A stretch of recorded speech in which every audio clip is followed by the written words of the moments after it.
Esta noche nos corresponde estudiar la frase, el testimonio de Jesucristo.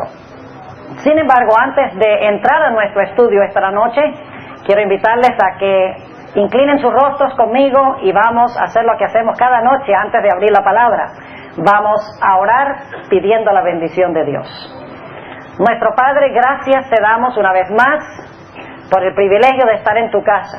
Amén. Te tributamos honra, gloria y alabanza por ser un Dios tan maravilloso. Amén. Un Dios que preserva nuestra vida, no solo físicamente, sino espiritualmente.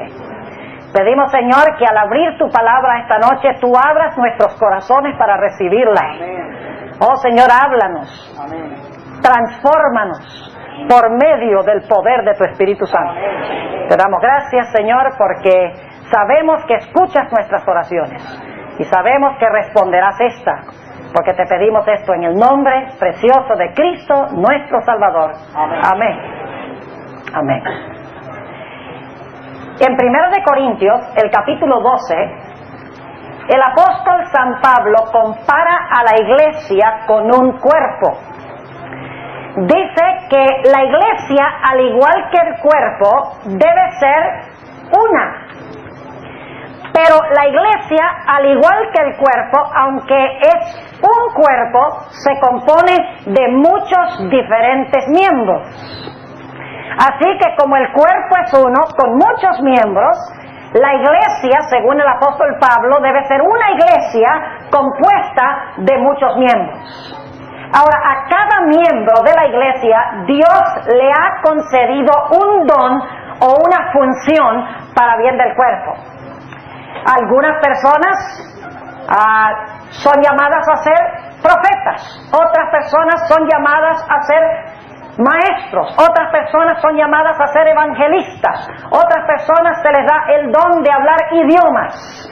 Es decir, cada miembro del cuerpo tiene una función especial que Dios le ha dado para bien del cuerpo, así como las diversas partes del cuerpo humano tienen un propósito, y es que el cuerpo funcione unido. Ahora, hay un don esta noche del cual vamos a hablar que Dios ha concedido a su iglesia, y es el don que constituye los ojos de la iglesia. Recuerden que cada parte del cuerpo humano se compara con un don que Dios ha dado a miembros individuales de la iglesia. La Biblia nos enseña que los ojos del cuerpo representan en la Biblia el don de profecía. Así como mis ojos me ayudan a ver físicamente, de la misma manera el don de profecía nos da discernimiento espiritual al cuerpo espiritual que es la iglesia. Quisiera invitarles a abrir sus Biblias conmigo a 1 Samuel 9:9 para que veamos este aspecto tan importante. 1 Samuel, el capítulo 9 y el versículo 9. El don de profecía constituye los ojos de la iglesia. Note lo que dice nuevamente 1 Samuel 9 y el versículo 9. Dice aquí: antiguamente en Israel, cualquiera que iba a consultar a Dios decía así: venid y vamos hasta el ¿qué? El vidente. Ahora, ¿qué palabra está relacionada con la palabra vidente? Profeta, sí, pero ¿qué significa vidente? Significa uno que ve, exactamente. Noten que dice entonces que el pueblo iba a consultar a Dios y decía así: venid y vamos hasta el vidente. Porque el que ahora se llama profeta, antiguamente era llamado vidente. Ven ustedes que los ojos de la iglesia lo constituye, ¿qué cosa? El don de profecía. Es decir, el profeta es el que le da ojos a la iglesia. Ahora, ¿qué sucede cuando la iglesia no quiere escuchar la voz de un profeta? Vamos a Isaías, el capítulo 29 y el versículo 10. Isaías 29 y el versículo 10. Nos dice qué pasa cuando la iglesia rehúsa escuchar la voz de un profeta. Dice allí en Isaías 29 y el versículo 10, porque Jehová extendió sobre vosotros espíritu de sueño y cerró vuestros ¿qué? Cerró vuestros ojos. ¿Y qué significa eso? Cubrió vuestros profetas y vuestros principales videntes.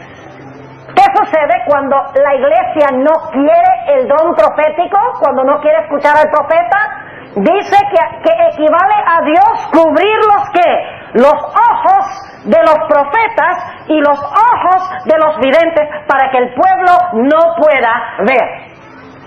Ahora quiero compartir con ustedes 2 versículos más que están relacionados con esta idea de que el don de profecía son los ojos de la iglesia. Ustedes conocen muy bien este texto en Proverbios 29 y el versículo 18, a donde dice el sabio Salomón, donde no hay visión, el pueblo perece o se disipa. Donde no hay visión, el pueblo ¿qué? Se disipa. Ahora, ¿saben ustedes que esa palabra visión es la palabra hebrea chazón, que es la misma palabra que se usa en el libro de Daniel para hablar de las visiones que Dios le dio al profeta Daniel?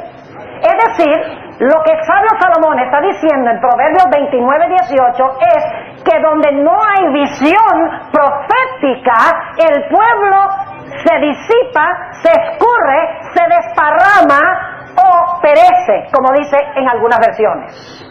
Ahora, vamos a Apocalipsis, el capítulo 3 y el versículo 18, y vamos a notar algo muy interesante en cuanto a la última iglesia. ¿Cuál es la última iglesia del libro de Apocalipsis? La iglesia de Laodicea. Muy bien, la iglesia de Laodicea. ¿Y quién es la iglesia de Laodicea? Los bautistas, los pentecostales, los metodistas, los presbiterianos. No, señor. La sierva del Señor nos ha dicho que la iglesia de Laodicea es nuestra iglesia, la iglesia adventista del séptimo día. Ahora, ¿cuál es uno de los problemas que tiene nuestra iglesia, la iglesia de Laodicea? Noten Apocalipsis 3 y el versículo 18. Ustedes saben que Laodicea está ¿qué? Ciega. Entre otras cosas, desnuda, pobre, miserable, ¿verdad? Pero una de las características es que la iglesia de Laodicea está ¿qué? Ciega. ¿Será que está ciega porque no tiene en su medio un profeta? No, porque la iglesia remanente tiene su profeta, ¿sí o no? Entonces, ¿cómo es que una iglesia que tiene el don profético, que son los ojos de la iglesia, cómo es posible que esa iglesia ande a ciegas? Debe ser porque esa iglesia no hace caso a la voz de su profeta. Noten lo que dice el Apocalipsis 3 y el versículo 18. Hablando de Cristo a la última iglesia, la iglesia remanente, yo te amonesto que de mí compres oro afinado en fuego, para que seas hecho rico, y seas vestido de vestiduras blancas, para que no se descubra la vergüenza de tu desnudez, y unge tus ojos con colirio para que veas. ¿Qué necesita entonces hacer la iglesia remanente? Necesita escuchar la voz de su ¿qué? Del profeta que Dios ha levantado en medio de ella. Ahora, ¿saben ustedes que la Biblia nos dice que la última iglesia iba a tener el don de profecía? Noten lo que dice en Apocalipsis el capítulo 12 y el versículo 17. Apocalipsis el capítulo 12 y el versículo 17. Está hablando aquí de la última iglesia, y ustedes conocen este texto y uno o dos textos más que vamos a leer, pero luego vamos a entrar en territorio nuevo. Dice aquí en el versículo 17, entonces el dragón, ¿quién es el dragón? Satanás, muy bien. Entonces el dragón fue airado contra la mujer. ¿Qué representa la mujer? La iglesia.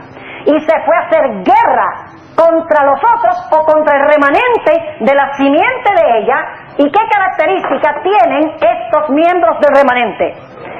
Dice que tiene dos características. En primer lugar, guardan los mandamientos de Dios. Ya hemos estudiado eso. Y tienen algo. ¿Qué es lo que tienen? Tienen el testimonio de Jesucristo. Así que el remanente guarda los mandamientos de Dios y tiene el testimonio de Jesucristo. Ahora, inmediatamente nos preguntamos, ¿qué es el testimonio de Jesucristo que tiene o que posee la iglesia remanente? Dejemos que el mismo libro de Apocalipsis lo explique. Yo creo que el mejor individuo que puede explicar qué es el testimonio de Jesús es el mismo Juan, que bajo inspiración escribió el libro de Apocalipsis. Dejemos que él mismo lo explique.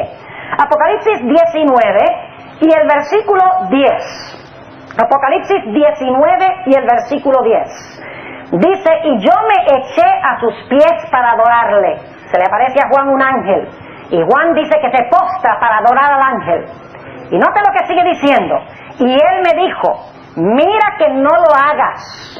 Yo soy siervo contigo y con tus hermanos que tienen el testimonio de Jesús. ¿Qué tienen los hermanos de Juan? Los hermanos de Juan tienen el testimonio de Jesús. No olviden eso. Los hermanos de Juan tienen el testimonio de Jesús. La misma expresión que vimos en Apocalipsis 12:17. Así que dice, yo soy hermano contigo. Yo soy siervo contigo y con tus hermanos que tienen ¿qué cosa? El testimonio de Jesús. Y luego sigue diciendo, adora a Dios. Porque el testimonio de Jesús es el espíritu de la profecía. ¿Qué es el testimonio de Jesús? El espíritu de la profecía. Ahora, ¿por qué se le llama el espíritu de la profecía? Yo les pregunto, en 1 Corintios 12, ¿quién es el que da los dones? ¿Han leído ahí en 1 Corintios 12, donde habla del un cuerpo? ¿Quién es el que da esos dones a la iglesia? Un mismo espíritu, dice allí. Entonces yo pregunto, ¿el don de profecía quién lo da?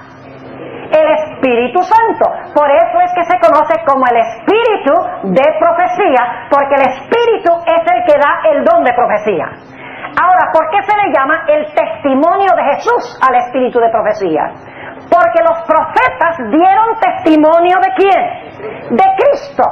Ustedes conocen ese texto en Juan 5:39, donde Jesús dice, si creyeseis a Moisés, creeríais a mí, porque de mí escribió a él. Escudriñad las escrituras, porque a vosotros os parece que en ellas tenéis la vida eterna, y ellas son las que dan testimonio ¿de quién? De mí. ¿De quién dan testimonio los profetas? De Jesús. Por eso es que el don de profecía se conoce como el testimonio de Jesucristo, porque los profetas dan testimonio de Jesús. Y se llama espíritu de profecía porque el Espíritu Santo es el que da o concede el don de profecía. ¿Está claro? Volvamos otra vez a Apocalipsis 19:10. Dice nuevamente, yo me eché a sus pies para adorarle, y él me dijo, mira que no lo hagas. Yo soy siervo contigo y con tus hermanos que tienen el testimonio de Jesús. Los hermanos de Juan, ¿qué es lo que tienen? El testimonio de Jesús. ¿Y qué es el testimonio de Jesús? El espíritu de profecía.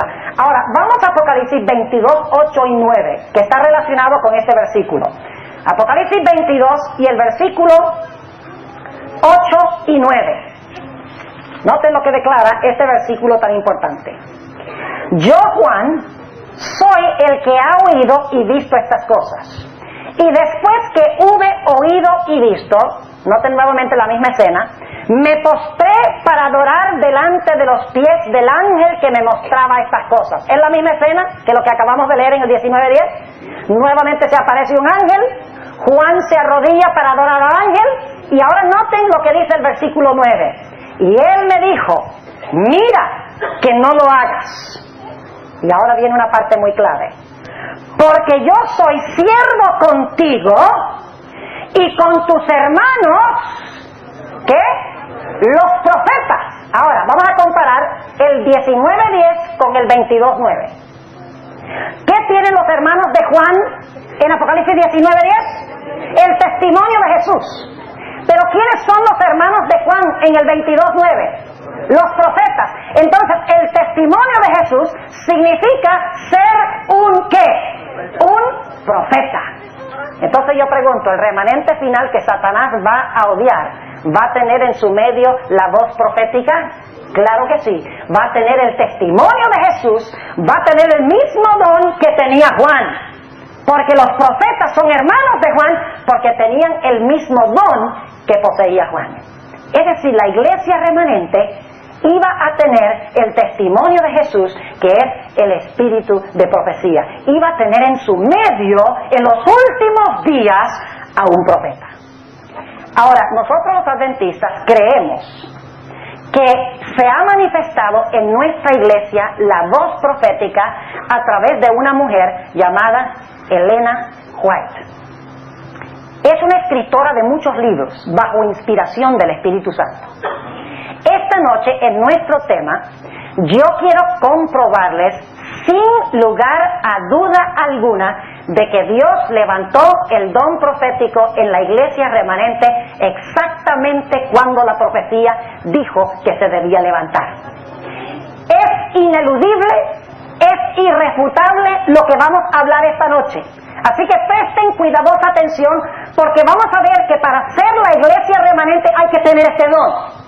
Hay muchas iglesias hoy que profesan ser la iglesia verdadera, pero para ser la iglesia verdadera tienen que tener la paciencia de los santos, tienen que guardar los mandamientos de Dios, tienen que tener la fe de Jesús, tienen que poseer el testimonio de Jesucristo, tienen que adorar al Creador guardando su santo sábado, tienen que creer que la hora de su juicio ha llegado, tienen que creer que Babilonia ha caído, tienen que advertirle al mundo en cuanto a la marca de la bestia, tienen que recibir el sello de Dios. Todo eso es un paquete que va con el remanente.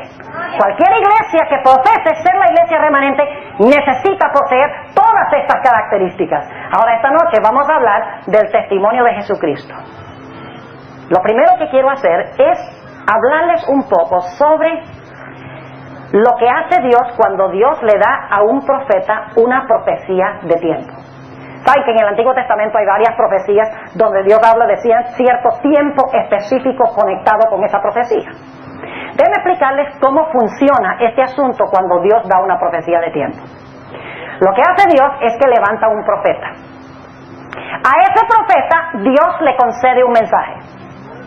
Dios le dice al profeta, habla el mensaje, escribe el mensaje, pero le dice, este mensaje, aunque yo te lo estoy dando a ti, en realidad no es para tu época.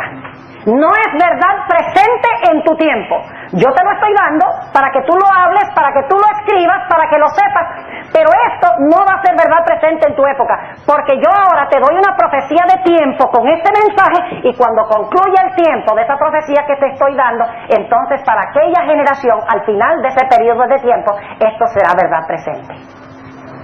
Ahora, lo interesante es que esta profecía que Dios le da al primer profeta, un mensaje conectado con un periodo de tiempo que no es verdad presente para la época de ese profeta, siempre es un mensaje conectado con juicio.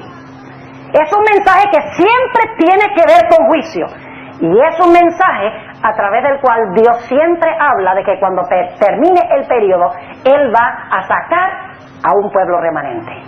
Ahora, ¿saben lo que es interesante? Después que pasa esa profecía de tiempo que Dios le dio a ese primer profeta, Dios levanta al final de ese periodo a otro profeta.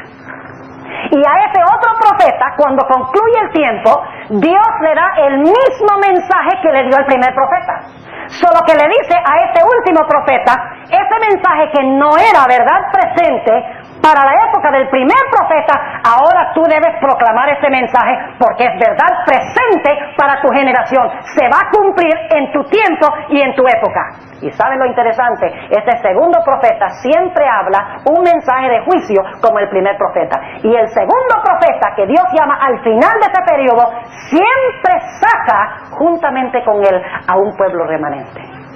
Esa es la forma que Dios opera cuando Dios da en el Antiguo Testamento profecías de tiempo. Repasando, Dios llama a un profeta, le da un mensaje, junto con el mensaje le da una profecía de tiempo. Le dice, este mensaje no es verdad presente para tu época, no es para tu gente, en tu tiempo, ni siquiera es para ti. Pasa el periodo de tiempo en esa profecía. Dios al final levanta a otro profeta. Este profeta predica el mismo mensaje que Dios le dio al primer profeta. Pero Dios le dice, ahora ese mensaje que hablé a mi primer profeta es verdad presente para tu época. Proclámalo porque se va a cumplir en tu época. Siempre es un mensaje de juicio, y al final del periodo de tiempo, Dios siempre saca a un remanente. Ahora, lo que yo he compartido con ustedes es un concepto abstracto, Pero yo quiero en esta noche ilustrarles este punto para que les quede bien claro cómo opera Dios, porque nos va a ayudar a ver que Dios levantó el don profético en la iglesia remanente en el momento exacto en que dijo que se iba a levantar en el desarrollo de la historia. Ahora yo quiero preguntarles, ¿quién fue el primer profeta bíblico? Escuché por ahí la respuesta, es correcta. El primer profeta bíblico fue Enoc. Vayan conmigo al libro de Judas. Judas 14 y 15. Judas 14 y 15. Dice aquí, y el libro de Judas es ese librito pequeño que se encuentra inmediatamente antes del libro de Apocalipsis. Es el penúltimo libro del Nuevo Testamento. Dice en el versículo 14, de los cuales también profetizó Enoc. ¿Qué hizo Enoc? Profetizó. ¿Creen ustedes que si profetizó fue profeta? ¿O es que ustedes conocen una persona que profetiza que no fue profeta? Claro que no. ¿Fue profeta Enoc, sí o no? Sí. Dice, de los cuales también profetizó Enoc, séptimo desde Adán, diciendo, he aquí el Señor es venido con sus santos millares a hacer ¿qué? Juicio contra todos y a convencer a todos los impíos de entre ellos tocante a todas sus obras de impiedad que han hecho impíamente y a todas las cosas duras que los pecadores impíos han hablado contra él. ¿Qué le está diciendo Dios a Enoc? Le está diciendo, yo voy a venir con mis santos millares a ejecutar juicio contra los impíos que han obrado impíamente. Ahora, ¿a qué se refería Enoc cuando profetizó en cuanto a Dios que iba a venir en juicio contra los impíos? La respuesta es que Enoc estaba hablando de dos eventos. En primer lugar, estaba hablando de la sociedad antediluviana, esa sociedad cuyo todo designio del pensamiento del corazón de ellos era solamente de continuo el mal. Es decir, Enoc estaba hablando primero de esa generación inicua antes del diluvio, pero también estaba hablando de la generación final inicua que iba a existir inmediatamente antes de la segunda venida de Jesús. Y algunos dirán, pastor, ¿cómo sabemos que Enoc estaba hablando de dos grandes eventos y no de uno solo? Por la sencilla razón de que el Señor Jesucristo en Mateo 24 conectó también los dos eventos. Jesús dijo, como en los días de Noé, así será también la venida del Hijo del Hombre. Jesús dijo que la condición antes del diluvio iba a ser la misma condición moral que iba a existir antes de la segunda venida de Jesús. Es decir, Enoc está profetizando dos eventos. Está profetizando la venida de Dios en juicio para castigar a ese mundo inicuo antes del diluvio, y está hablando de otro juicio al final de la historia cuando Cristo venga con sus ángeles en poder y gloria. Ahora yo pregunto, en los días de Enoc, ¿se cumplió esta profecía de juicio? ¿Este mensaje era para los días de Enoc? ¿Se cumplió en los días de Enoc? Claro que no. Enoc vivió más de 800 años antes del diluvio. Es decir, este mensaje no era verdad presente en su época. Aunque Dios le dijo, voy a venir en juicio contra el mundo por causa de su iniquidad, Dios le dice, en realidad esto no va a pasar en tu tiempo, tú ni siquiera lo vas a ver, porque tú vas a estar en el cielo, como estudiamos en nuestro tema de anoche. Ahora yo pregunto, junto con este mensaje de juicio que Dios le dio a Enoc, ¿le dio Dios también una profecía de tiempo, conectada con este mensaje de que Dios iba a venir en juicio para castigar al mundo antediluviano? La respuesta es que sí. Ahora ustedes dicen, ¿dónde encontramos la profecía de tiempo que Dios le dio a Enoc? Necesitamos ir a Génesis, el capítulo 5. Vayan conmigo a Génesis, el capítulo 5, y vamos a leer el versículo 21. Génesis, el capítulo 5 y el versículo 21. Dice aquí lo siguiente. Y vivió Enoc 65 años y engendró ¿a quién? Engendró a Matusalén. Ahora paremos un momento allí. Yo pregunto, ¿los nombres en el libro de Génesis son bien importantes? ¿Tienen un significado? ¿Saben ustedes que más de 70 veces, solo en el libro de Génesis, los nombres tienen una importancia crucial? Por ejemplo, Adán llama a su esposa Eva. Dios llama a Adán, Adán, por una razón muy especial. Dios le cambia el nombre de Abraham a Abraham. Le cambia el nombre de Sarai a Sara. Le cambia el nombre de Jacob a Israel.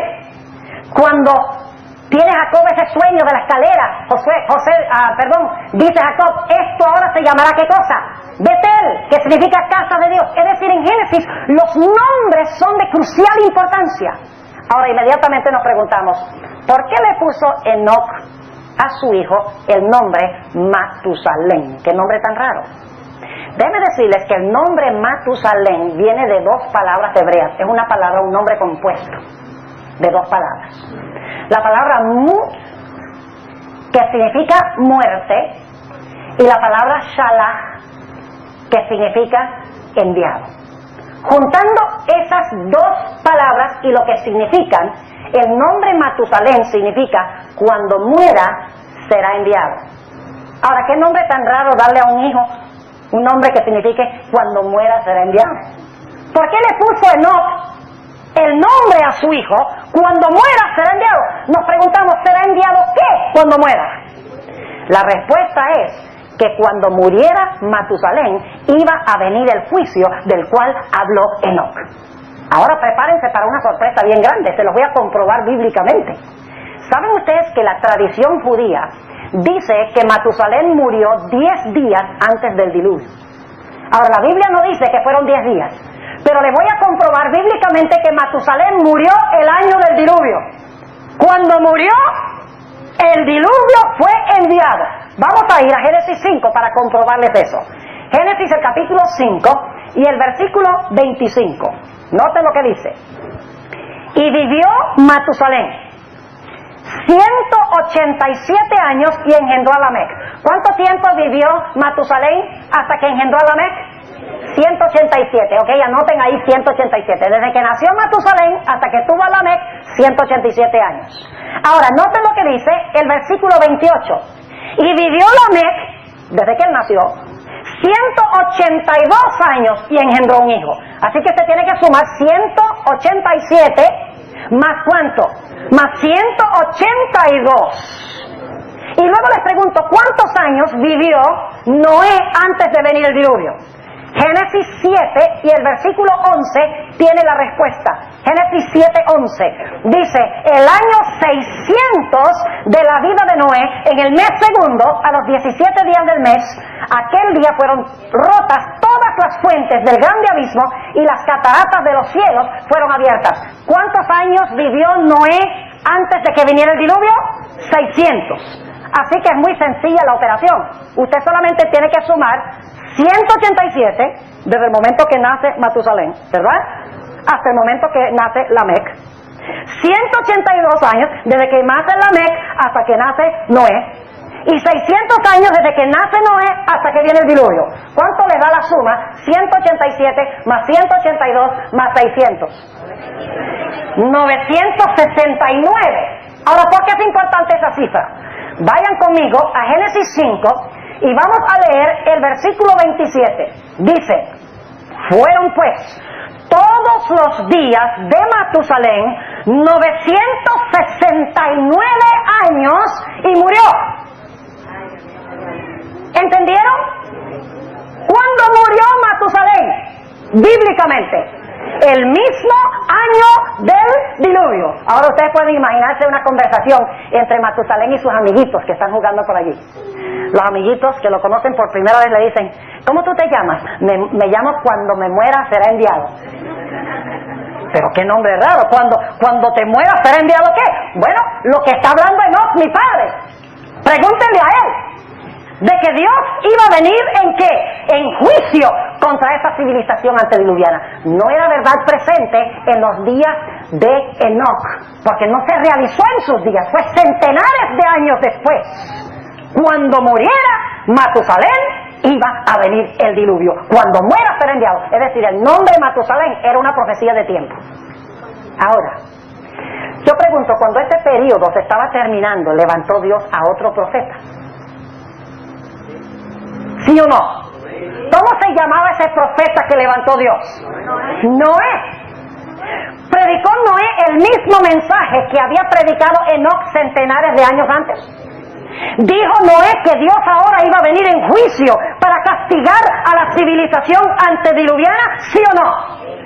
Es decir, Noé es el último profeta que hace verdad presente en su tiempo la profecía que dio Enoc.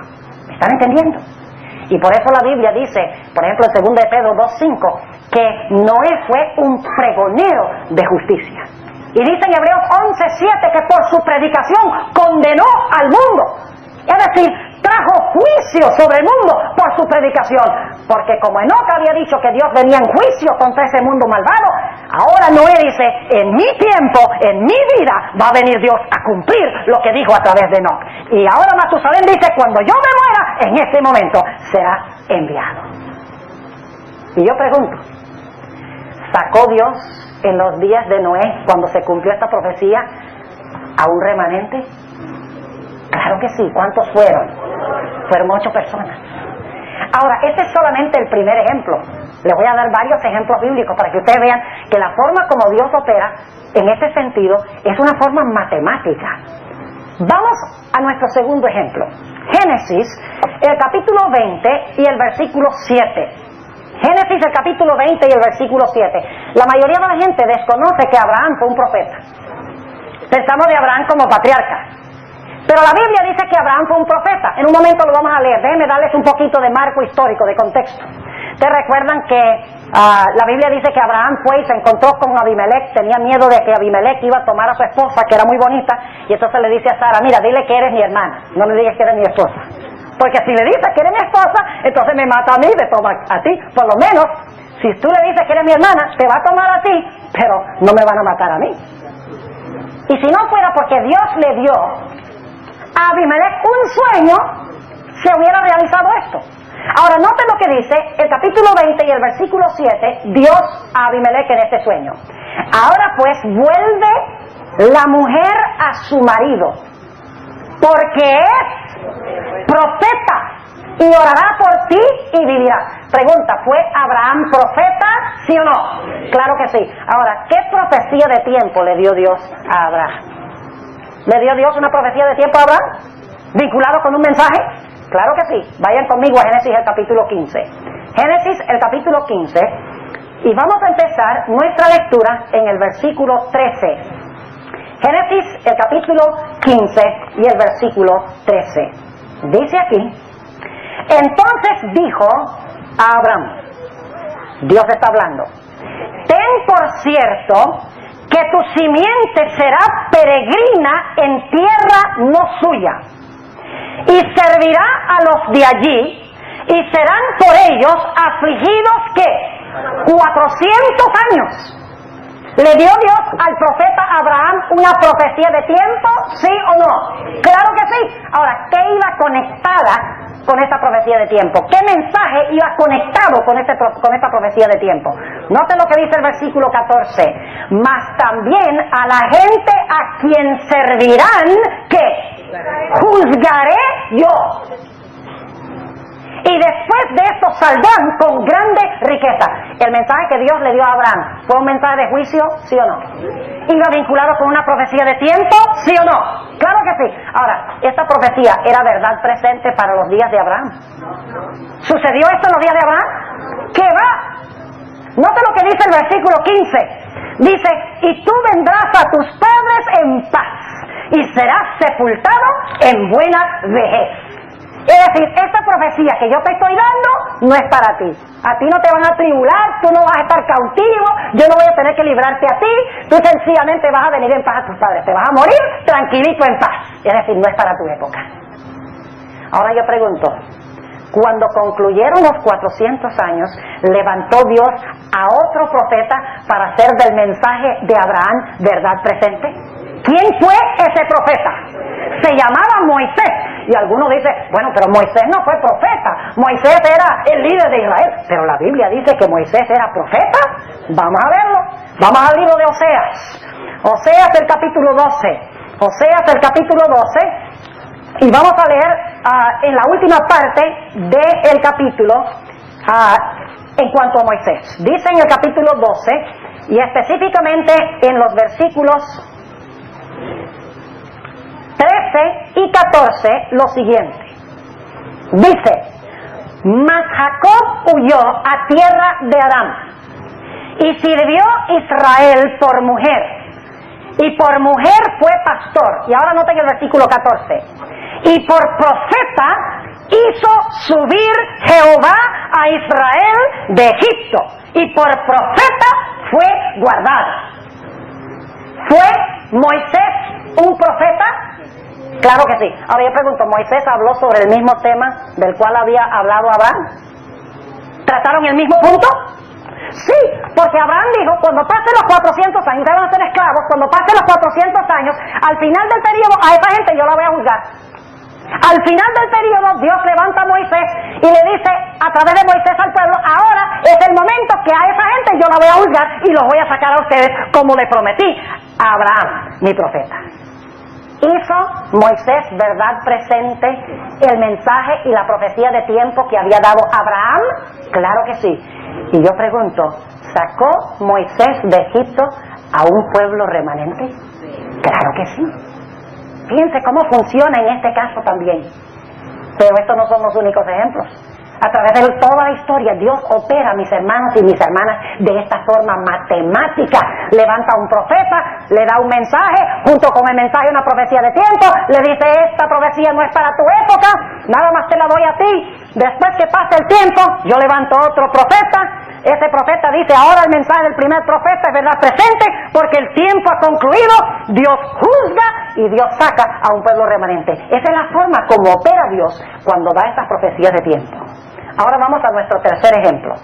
Vayan conmigo a Jeremías, el capítulo 25. Jeremías, el capítulo 25, y vamos a leer los versículos 11 y 12. Yo pregunto, ¿Jeremías era profeta? Siendo que podría haber algunos aquí que lo dudan. Vamos a leer Jeremías 1.5 para que les quede claro que era profeta. Jeremías 1.5 dice, Dios hablando en cuanto a Jeremías: antes que te formase en el vientre te conocí, y antes que salieses de la matriz te santifiqué, te di ¿por qué? Por profeta a las gentes. Ahora vamos al capítulo 25 y vamos a leer los versículos 11 y 12. ¿Le dio Dios a Jeremías una profecía de tiempo con un mensaje de juicio? ¿Cómo no? Note lo que dice el versículo 11.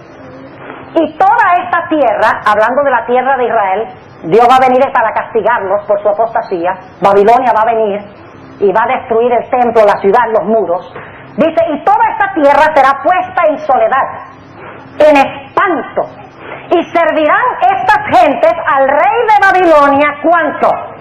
70 años.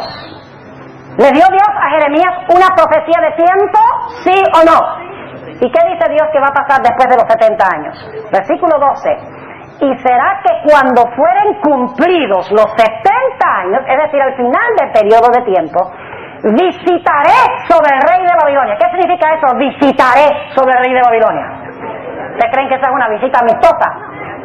Como yo los visito en la casa durante esta semana. Ustedes saben que en la Biblia la palabra visitaré significa vendré ¿en qué? En juicio. Por ejemplo, el mandamiento dice: visitaré la maldad de los padres sobre los hijos hasta la tercera y la cuarta generación. Pregunto entonces, ¿el mensaje que Dios le dio a Jeremías era un mensaje de juicio? ¿Que cuando concluyera este tiempo Dios iba a venir en juicio contra Babilonia? ¡Claro que sí! ¿Esto se realizó en los días de Jeremías? No, ni siquiera la gente creía lo que estaba diciendo. Ustedes pueden leerlo. Cuando el rey recibió el rollo con las profecías de Jeremías, el rey dijo: muchas gracias, me sirve de combustible, y lo echó al fuego, porque Israel no creía ni siquiera que esto iba a pasar. Jeremías murió antes de que el pueblo fuera llevado a cautiverio. Es decir, Dios le dio este mensaje a Jeremías, le dio la profecía de tiempo, le dio lo que iba a pasar cuando concluyera la profecía de tiempo, pero no era verdad presente para los días de Jeremías. Ahora yo pregunto, después de este periodo de los 70 años, ¿levantó Dios a otro profeta para hacer verdad presente el mensaje que le había dado a Jeremías? ¿A quién levantó? A Daniel. Vamos al libro de Daniel para que ustedes vean cómo funciona esto. Daniel, el capítulo 9. Y saben ustedes que Daniel, el capítulo 9, está relatando eventos que suceden 2 años antes de terminarse los 70 años.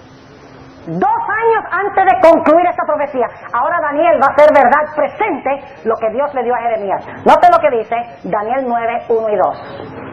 En el año primero de Darío, hijo de Asuero, de la nación de los Medos, el cual fue puesto por rey sobre el rey de los Caldeos, en el año primero de su reinado, yo, Daniel, miré atentamente en los libros el número de los años del cual habló Jehová al profeta Jeremías, que había de concluir la asolación de Jerusalén en 70 años. ¿Por qué Daniel está estudiando la profecía de los 70 años? ¿Por qué esa profecía específica? Tantas profecías que estudiar. Pero está estudiando la profecía de los 70 años. ¿Por qué razón?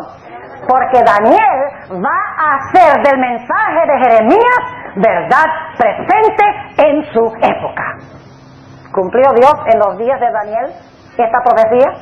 ¿Usó a Daniel para dirigir al pueblo de Dios en su éxodo de Babilonia? ¿Ustedes saben que sí? Y yo pregunto, ¿sacó Dios de Babilonia a un pueblo remanente? Claro que sí. Pero los ejemplos no terminan aquí.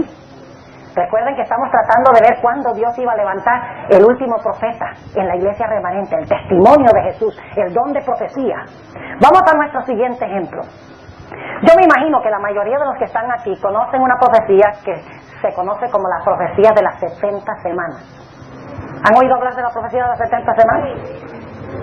No voy a leer ni siquiera los versículos, ustedes los pueden conseguir en Daniel 9, 24 al 27. ¿Cuántos años son las 70 semanas? 490 años. Yo pregunto, ¿quién está en el mismo centro de la profecía de las 70 semanas? ¿Cuál es la semana más importante de todas? La última. Y yo pregunto, ¿qué 3 grandes eventos se profetizan en cuanto a esa última semana? Primero, en el año 27, el Mesías iba a hacer ¿qué cosa? Ungido. Al comienzo de esta última semana de años, una semana tiene 7 días, pero en las profecías un día equivale a un año.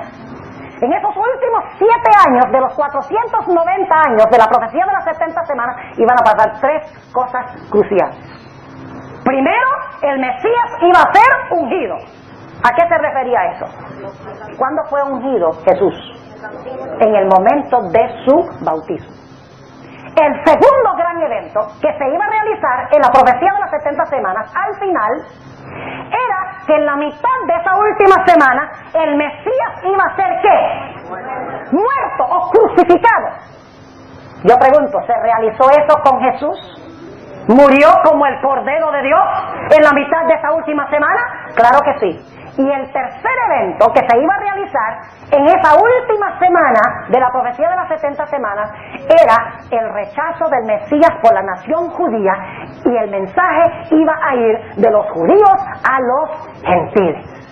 Y eso sucedió cuando Esteban fue apedreado en el año 34.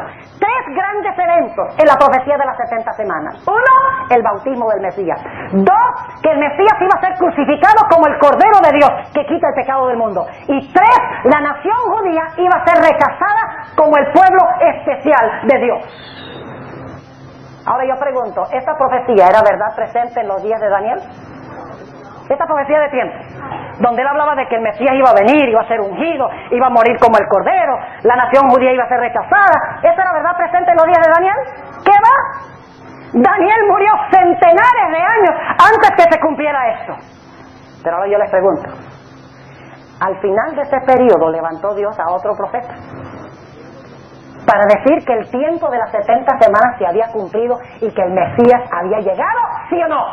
¿Quién fue ese profeta? Juan el Bautista. Vayan conmigo al libro de San Lucas, el capítulo 7. Lucas 7 y el versículo 26 hasta el versículo 28. Lucas 7, 26 al 28. Aquí está hablando Jesús. ¿Mas qué salisteis a ver? ¿Un profeta? También os digo, y aún más que un profeta. ¿Qué era Juan el Bautista? No cualquier profeta, ¿era qué? Más que un profeta.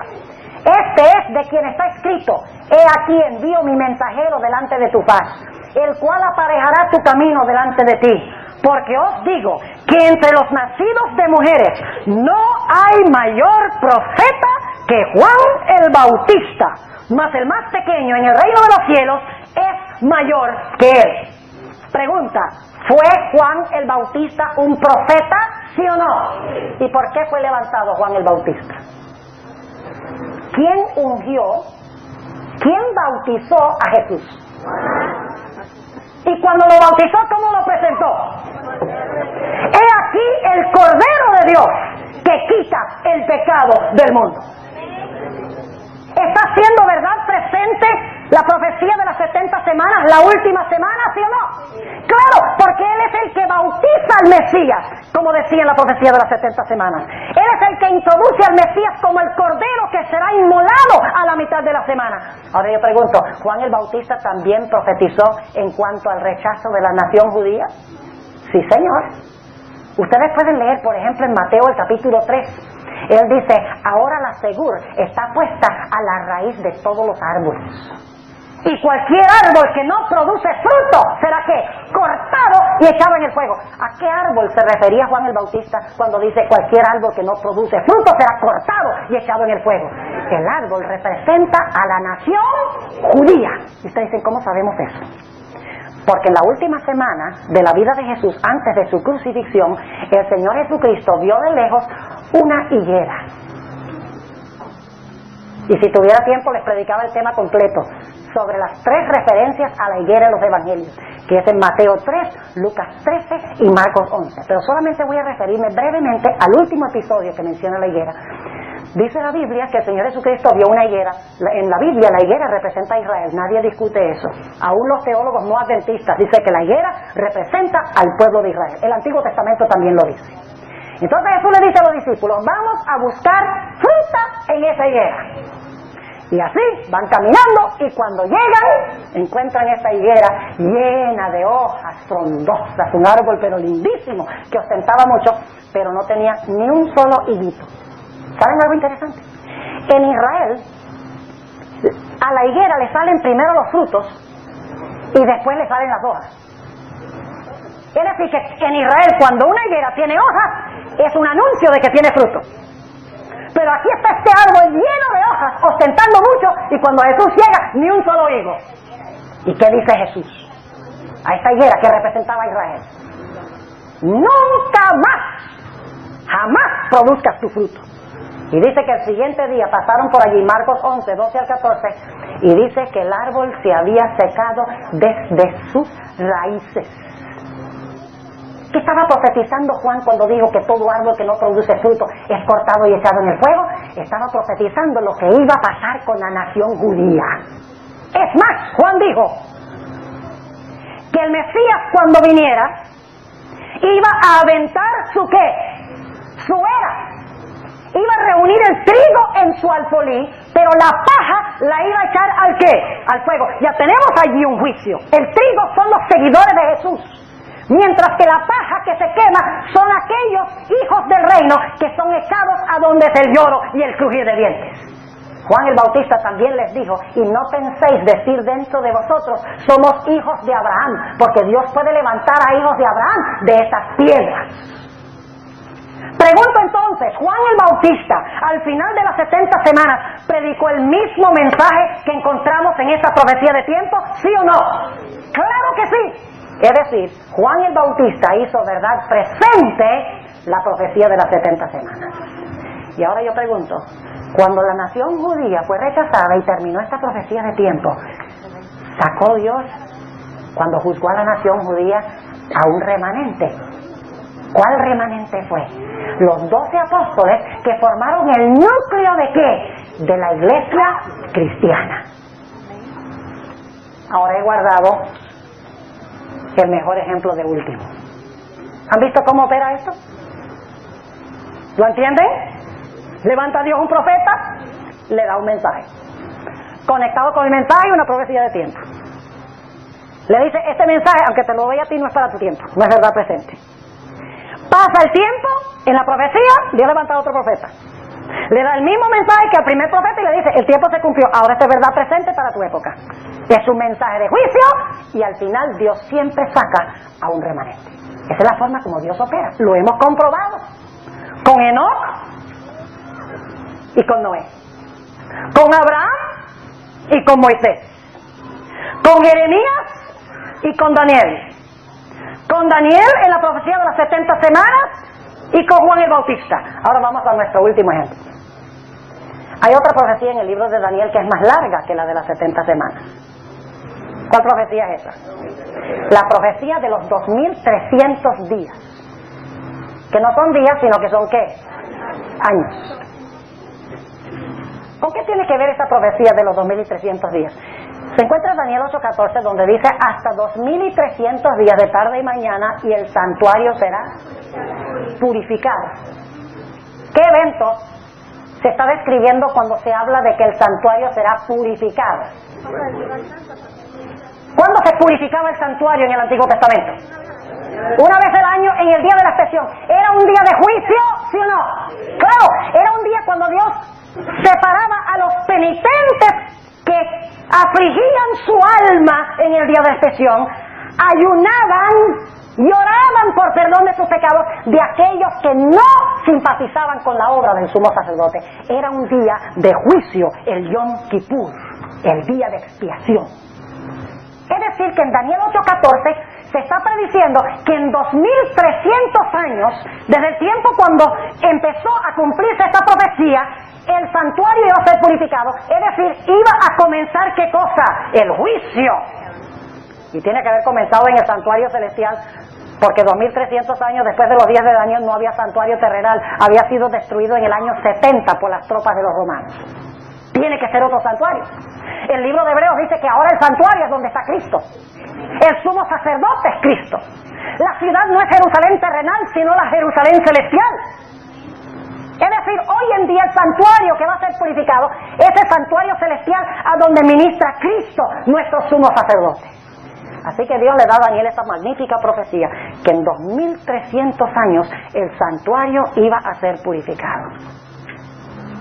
Dos cosas: una profecía de tiempo y un mensaje de purificación del santuario conectada con la profecía de tiempo. Ahora yo pregunto, ¿esta era verdad presente para los días de Daniel? Vamos a Daniel 12, para que ustedes vean que en los días de Daniel esto no era verdad presente. Daniel, el capítulo 12 y el versículo 4, Daniel 12 y el versículo 4, dice aquí: tú, empero, Daniel, cierra las palabras y ¿qué? Y sella el libro. ¿Cuál libro? Específicamente la porción de Daniel que tiene que ver con esta profecía de 2300 días. Dice, cierra las palabras y sella el libro. ¿Hasta cuándo? Hasta el tiempo del fin. ¿Qué significa sellar y cerrar un libro?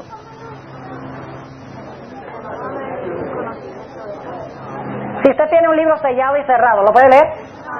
¿Puede saber qué contiene? ¿Qué significa eso entonces? Significa que hasta el tiempo del fin el libro de Daniel iba a estar ¿qué? Cerrado, y la gente no lo iba a entender. Entonces, ¿Daniel lo iba a entender? No. Nota lo que dice el capítulo 12, también en el versículo 9. Dice, y dijo, anda Daniel, que estas palabras están cerradas y selladas hasta el tiempo del cumplimiento. Es decir, esto no es para ti, ni para tu gente, ni para tu época. Es más, Dios dice en el versículo 13, y tú irás al fin y reposarás, y te levantarás en tu suerte al final de los días. Es decir, esto no es para, tú vas a reposar y al final de los días tú vas a resucitar y punto final. No es para tu época. Ahora yo pregunto, ¿creen ustedes que al terminar los 2300 días Dios iba a levantar a otro profeta para hacer verdad presente esta profecía que dio Daniel, sí o no? Si Dios sigue el modus operandi o el modo de operación que hemos estado estudiando, esperaríamos que cuando concluyan los 2300 días o años, cuando llegue a su conclusión, Dios va a levantar a un profeta que va a hablar sobre esta misma profecía y va a decir, esta profecía ahora es verdad presente. ¿Cuándo se cumplió esta profecía? En 1844. Levantó Dios a una persona que procuró explicar esta exacta profecía en 1844? Esto es lo aterrador. En diciembre de 1844, después del gran chasco, Dios levantó a Elena White. Tenía 17 años. ¿Y saben ustedes lo primero que quiso explicar la hermana White cuando Dios la llamó? No la Trinidad. No el hecho de que no debemos comer carne de puerco. Eso vino en 1863. No el estado de los muertos. Ni aún el sábado fue lo primero que ella explicó. ¿Saben qué procuró explicar ella en sus primeras visiones? La razón del chasco. ¿Y qué es lo que Jesús había ido a hacer en el santuario celestial en cumplimiento de la profecía de los 2300 días? Ahora yo pregunto, habiendo tantas cosas bíblicas de las cuales podía hablar, ¿por qué Elena G. White escoge hablar específicamente de este versículo, Daniel 8 y el versículo 14? Echó una lotería, digo, bueno, vamos, cara, Daniel, sello, Jeremías. Y luego dice, cara, Daniel 10, sello, o Daniel 8, sello, Jeremías 10. ¿Así fue? ¿Por qué la hermana White lo primero que hace es tratar de explicar Daniel 8:14? Porque ella es el segundo profeta que Dios levantó para explicar esta profecía de tiempo que había dado Daniel. Ella se levantó y predicó ese versículo exacto en 1844, la fecha exacta cuando se cumplió esta profecía. Hizo verdad presente la profecía que había dado Daniel tanto tiempo antes. Y dijo, ahora el juicio ha comenzado. Daniel dijo, el santuario será purificado. Elena White dice, el santuario, Cristo ha comenzado ¿a qué? A purificarlo. ¿Tiene que ver el mensaje de la hermana White con el juicio? ¿Daniel 8:14 con el juicio, sí o no? Ahora, sacó Dios bajo el liderazgo de su profeta a un pueblo remanente. ¿Sí o no? ¡Claro! La iglesia remanente la sacó bajo el liderazgo de Elena White. Ahora escuchen bien lo que voy a decir. En un radio de unos 20 años, alrededor de 1844, se levantaron muchos movimientos religiosos. Déjenme compartir algunos de ellos con ustedes, aunque hay más. Durante este periodo, alrededor de 1844, se levantaron los mormones, con su profeta José Smith. Se levantaron los testigos de Jehová, con su profeta Charles Russell. Se levantó la ciencia cristiana, con su profetisa Mary Baker Eddy. Se levantó el espiritismo moderno, con sus campeonas, las hermanas Fox, de Rochester, Nueva York. Se levantó el pentecostalismo moderno bajo el liderazgo de una mujer que pocas personas conocen su nombre, pero es la que estableció firmemente el pentecostalismo en los Estados Unidos. Se llama Margarita MacDonald. Durante este tiempo se levantó Darwin. Es más, Darwin terminó su libro El origen de las especies en el año 1844. Interesante, el mismo año que Dios llama al profeta. Se levantó también Karl Marx y Engels y escribieron su libro El Manifiesto Comunista. Ahora yo pregunto, ¿por qué será que se levantaron tantos movimientos con sus profetas alrededor de este periodo? ¿Creen ustedes que es un accidente? No. ¿Qué quería hacer Satanás? Quería confundir para que la gente no supiera a dónde buscar. Tantos movimientos con tantos campeones y profetas, ¿a dónde busco? Yo les digo dónde buscar. Busquen el profeta que habla del versículo que habló el primero. Ninguno de estos otros profetas habló de Daniel 8:14. Y mi Biblia me dice que para que el profeta pudiera ser el verdadero, tenía que hablar de lo que habló el primer profeta. Y por eso Elena G. White habló precisamente de este versículo y fue la única de todos los movimientos y de todos esos profetas que se levantaron alrededor de 1844 que trató este versículo específico. Amén. Pregunto entonces, ¿levantó Dios el don profético en la iglesia adventista en el momento exacto y preciso cuando dijo que lo iba a levantar? Amén. Claro que sí. Ahora, Déjeme concluir con esto. Nosotros los adventistas muchas veces nos llenamos de orgullo espiritual. Decimos, nosotros somos el pueblo remanente de Dios. Guardamos los mandamientos. Tenemos el testimonio de Jesucristo. Pero ni guardamos los mandamientos, ni le hacemos caso al testimonio.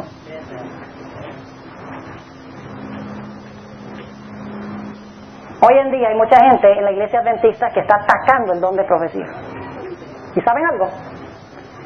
Cuando yo veo adventistas atacando el ministerio del Espíritu de Profecía manifestado a través de Elena White, ¿sabe lo que pienso inmediatamente? Digo, si la atacan es porque probablemente era una verdadera profetisa de Dios. Porque si todo el mundo la amara, sería un falso profeta. Yo pregunto, ¿quiénes odiaban a los profetas especialmente?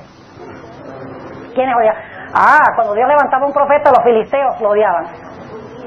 Los babilonios, los asirios, los egipcios odiaban a los profetas hebreos. No, ¿quiénes odiaban a los profetas? El mismo pueblo a quienes eran enviados, porque decían cosas que a la gente no le gustaba escuchar. ¿Es así o no es así? Ya no se oyen muchos amenes. Es la verdad. Por eso es que la Odisea está ciega. Porque los ojos están tapados. Porque se ha rechazado el don profético que Dios ha concedido en su misericordia a esta iglesia. ¿Saben ustedes que Dios toma muy personalmente el rechazo de un profeta? No es cosa liviana. ¿Ustedes recuerdan la experiencia de Eliseo en la Biblia? Eliseo había dicho al pueblo, Dios se le llevó a Elías en un carro de fuego. Y dice la gente en Israel, vaya, pero qué ridículo eso que se lo llevó en un carro de fuego. ¿Quién cree eso? ¿A dónde lo tienes escondido? Le decían, ¿a dónde lo escondiste? Dice, no, Dios se lo llevó en un carro de fuego. ¿Qué va? Y empezaron los padres a criticar el don de profecía entre sus hijos. Y un día habían 42 niños. Estaba el profeta Eliseo caminando por un camino y 42 niños detrás de él. Parece que padecía de un mal que algunos de nosotros padecemos. Era un poco calvo.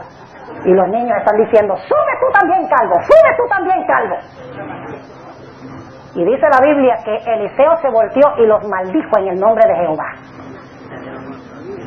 Dios tomó muy personalmente esta afrenta a su profeta. Y dice que en la Biblia que salieron 2 osas e hirieron a esos niños. Pero la culpa la tenían los padres, que habían criticado al profeta en frente de sus hijos. ¿Ustedes recuerdan cuando María y Aarón criticaron a Moisés, el profeta? Dios lo tomó muy personalmente. Y dice la Biblia que convirtió a María ¿en qué? En leprosa. Dios considera muy serio rechazar la voz de su profeta. Y ustedes saben que cuando Dios llamó a Samuel, vamos a leer ese versículo, 1 de Samuel, el capítulo 8 y el versículo 7. ¿Saben ustedes que cuando la gente rechaza la voz del profeta, no están rechazando al profeta? La hermana White dice, los que rechazan mis escritos no están rechazando al humilde gusano humano, sino que están rechazando a Dios. 1 de Samuel, el capítulo 8 y el versículo 7, cuando el pueblo quería un rey humano y no querían a Jehová como su rey. Y dijo Jehová a Samuel, oye la voz del pueblo en todo lo que te dijeren, porque no te han desechado a ti, sino a mí me han desechado para que no reines sobre ellos. Cuando rechazaron a Samuel, ¿rechazaron a quién? Rechazaron a Dios.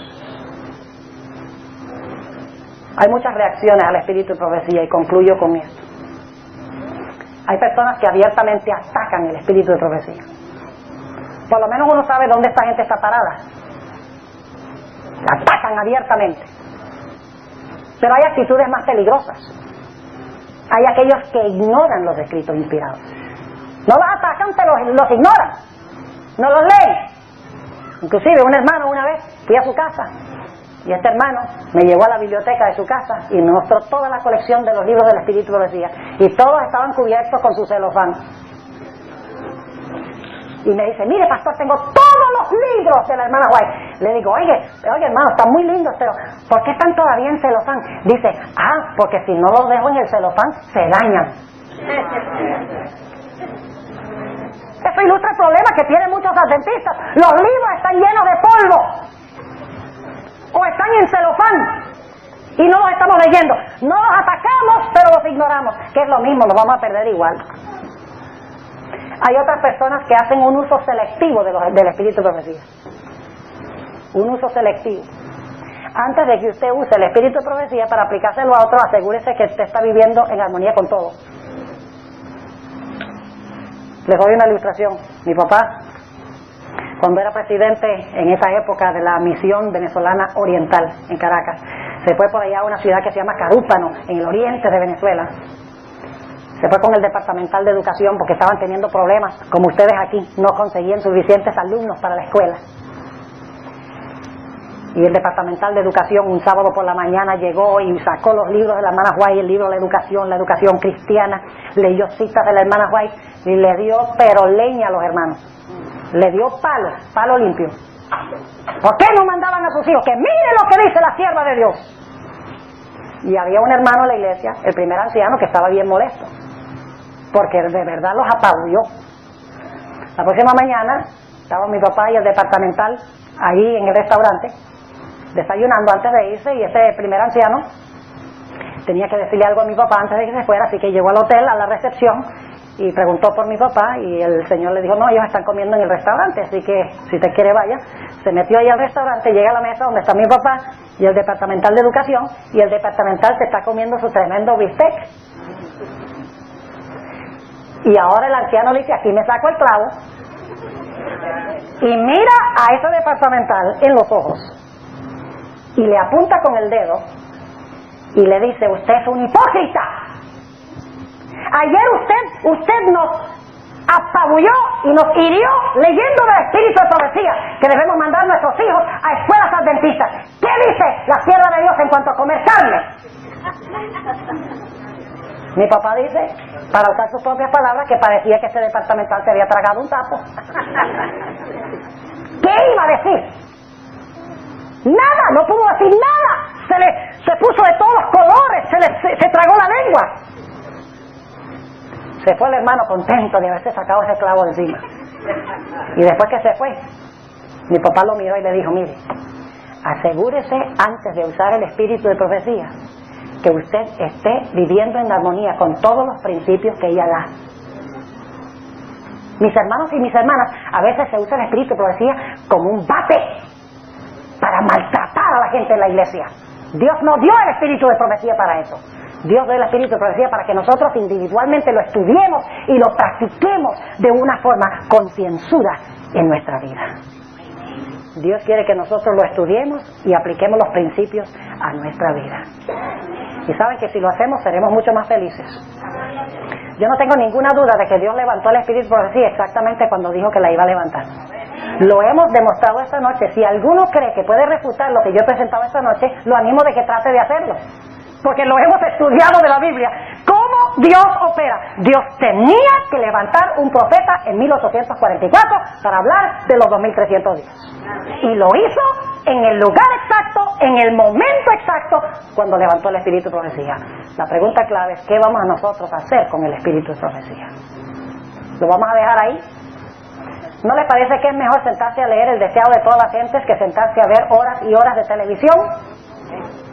¿No creen ustedes que es mucho más importante leer el conflicto de los siglos, cosas que están pasando delante de nuestros propios ojos ahora, en este mismo instante, que sentarnos a escuchar música mundana e ir al cine e ir a otros entretenimientos que no nos vean sino mal en nuestra vida? Yo no tengo ninguna duda cuál es lo mejor, la mejor elección. Hermanos y hermanas, tomemos nuestra decisión esta semana de que vamos a usar nuestro tiempo para estudiar la palabra de Dios, como se manifiesta en la Biblia y en el espíritu de profecía. Y si lo hacemos, hermanos y hermanas, yo les aseguro que su vida no va a ser igual.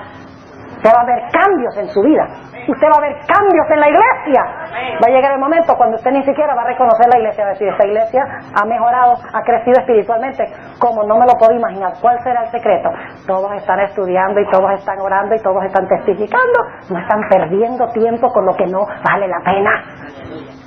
Que esta no sea una semana más, donde vinimos, nos sentamos, escuchamos temas bonitos, volvimos a la casa, después de la semana, seguimos igual. Porque de nada habrá valido. Será en vano. ¿Quieren ustedes un cambio en su vida esta semana? ¿Están dispuestos de hacer lo que es necesario para que pueda haber un reavivamiento en la iglesia? Yo espero que sí. Oremos. Padre, te damos gracias porque nos has hablado en esta noche. Tú has levantado a un pueblo remanente. Le has dado el don profético para que en primer lugar tu pueblo lo viva, y en segundo lugar para ayudar a tu pueblo a proclamar el mensaje con poder al mundo.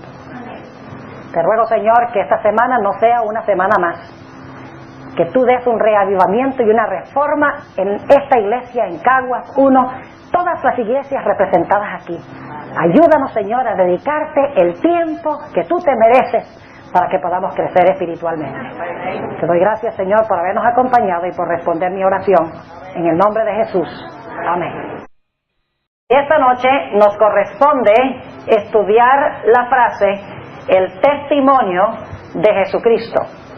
Sin embargo, antes de entrar a nuestro estudio esta noche, quiero invitarles a que inclinen sus rostros conmigo y vamos a hacer lo que hacemos cada noche antes de abrir la palabra. Vamos a orar pidiendo la bendición de Dios.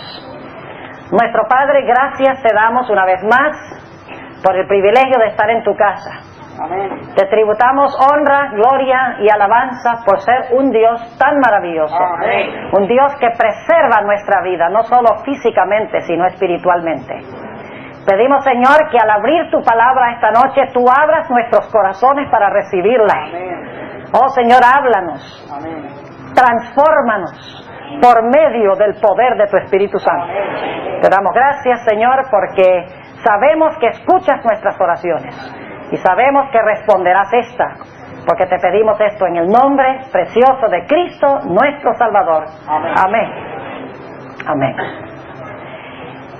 En 1 de Corintios, el capítulo 12, el apóstol San Pablo compara a la iglesia con un cuerpo. Dice que la iglesia, al igual que el cuerpo, debe ser una. Pero la iglesia, al igual que el cuerpo, aunque es un cuerpo, se compone de muchos diferentes miembros. Así que como el cuerpo es uno, con muchos miembros, la iglesia, según el apóstol Pablo, debe ser una iglesia compuesta de muchos miembros. Ahora, a cada miembro de la iglesia, Dios le ha concedido un don o una función para bien del cuerpo. Algunas personas son llamadas a ser profetas, otras personas son llamadas a ser maestros, otras personas son llamadas a ser evangelistas, otras personas se les da el don de hablar idiomas. Es decir, cada miembro del cuerpo tiene una función especial que Dios le ha dado para bien del cuerpo, así como las diversas partes del cuerpo humano tienen un propósito, y es que el cuerpo funcione unido. Ahora, hay un don esta noche del cual vamos a hablar que Dios ha concedido a su iglesia, y es el don que constituye los ojos de la iglesia. Recuerden que cada parte del cuerpo humano se compara con un don que Dios ha dado a miembros individuales de la iglesia. La Biblia nos enseña que los ojos del cuerpo representan en la Biblia el don de profecía. Así como mis ojos me ayudan a ver físicamente, de la misma manera el don de profecía nos da discernimiento espiritual al cuerpo espiritual que es la iglesia. Quisiera invitarles a abrir sus Biblias conmigo a 1 de Samuel 9:9 para que veamos este aspecto tan importante. Primero de Samuel, el capítulo 9 y el versículo 9. El don de profecía constituye los ojos de la iglesia. Note lo que dice nuevamente primero de Samuel 9 y el versículo 9. Dice aquí: antiguamente en Israel, cualquiera que iba a consultar a Dios decía así: venid y vamos hasta el ¿qué? El vidente. Ahora, ¿qué palabra está relacionada con la palabra vidente? Profeta, sí, pero ¿qué significa vidente? Significa uno que ve, exactamente. Noten que dice entonces que el pueblo iba a consultar a Dios y decía así: venid y vamos hasta el vidente. Porque el que ahora se llama profeta, antiguamente era llamado vidente. Ven ustedes que los ojos de la iglesia lo constituye, ¿qué cosa? El don de profecía. Es decir, el profeta es el que le da ojos a la iglesia. Ahora, ¿qué sucede cuando la iglesia no quiere escuchar la voz de un profeta? Vamos a Isaías, el capítulo 29 y el versículo 10. Isaías 29 y el versículo 10. Nos dice qué pasa cuando la iglesia rehúsa escuchar la voz de un profeta. Dice allí, en Isaías 29 y el versículo 10: porque Jehová extendió sobre vosotros espíritu de sueño, y cerró vuestros ¿qué? Cerró vuestros ojos. ¿Y qué significa eso? Cubrió vuestros profetas y vuestros principales videntes. ¿Qué sucede cuando la iglesia no quiere el don profético? Cuando no quiere escuchar al profeta, dice que equivale a Dios cubrir los ¿qué? Los ojos de los profetas y los ojos de los videntes, para que el pueblo no pueda ver. Ahora quiero compartir con ustedes dos versículos más que están relacionados con esta idea de que el don de profecía son los ojos de la iglesia. Ustedes conocen muy bien este texto en Proverbios 29 y el versículo 18, a donde dice el sabio Salomón: donde no hay visión, el pueblo perece o se disipa. Donde no hay visión, el pueblo ¿qué? Se disipa. Ahora, ¿saben ustedes que esa palabra visión es la palabra hebrea chazón, que es la misma palabra que se usa en el libro de Daniel para hablar de las visiones que Dios le dio al profeta Daniel?